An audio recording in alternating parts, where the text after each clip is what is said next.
A flood evacuation warning remains in place this morning for multiple communities along Hobart's Derwent River, and tens of thousands of properties remain without power after days of wild weather across Australia's southeast. In Tasmania, communities remain isolated and several properties have been inundated by floodwaters, including Lawrenny Estate Distillery. While in Victoria, severe weather warnings have been cancelled. However, dozens of roads are still cut off and drivers are being urged to take care. Reporter Selena Ross is in New Norfolk for us this morning, while Steph Ferrier is at the State Control Centre in Melbourne. Good morning, both. Let's start with you, Selena. What's been happening in the Derwent Valley? Good morning, Michael. Well, we seem to be getting a little bit of reprieve. As Bridget said, that emergency warning is still in place, but we were at this same spot at midday yesterday and the river level is kind of at a fairly similar level, but we can see that there's debris right up to in front of where I'm standing, so it has come higher at this point. It peaked at around midday and then has started receding in this area, but that evacuation warning does still stay in place, so people do still need to be taking care. The severe weather warning is also still in place, but is for a much smaller part of the state now, around the Central Plateau, and affecting some communities there. But even though that, for most of the state that severe weather warning has eased, they're still feeling the impact across communities right across the state due to the power outages. We've got phone communications down, internet services down in so many parts of the state that are still being worked on. And then late yesterday we heard that there was a group of 13 bushwalkers up on Hobart's Canunnu Mount Wellington who police were getting council crews to assist with getting them back down safely off the mountain.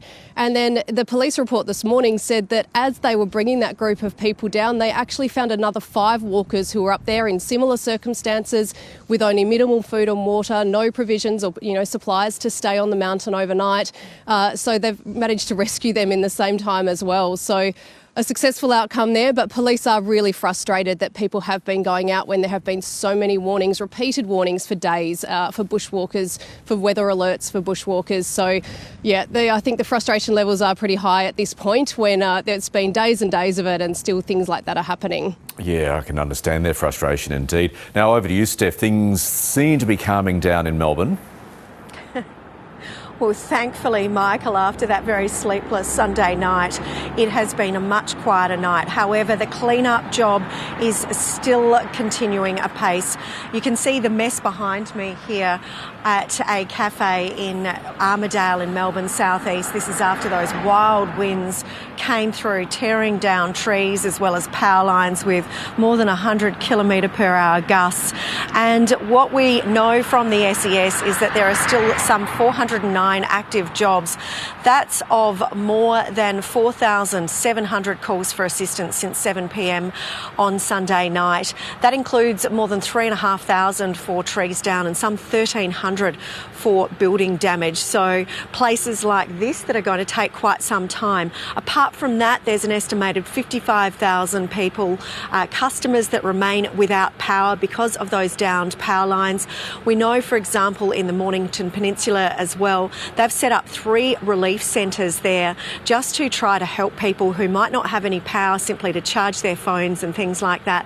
And we're also hearing that some New South Wales SES members have come along as well. They arrived just after midnight. There are about 29 of them, and they're going to be helping with some of those worst affected areas, both in Gippsland as well as in the southern metropolitan region, with the area of Frankston the hardest hit from this latest storm surge.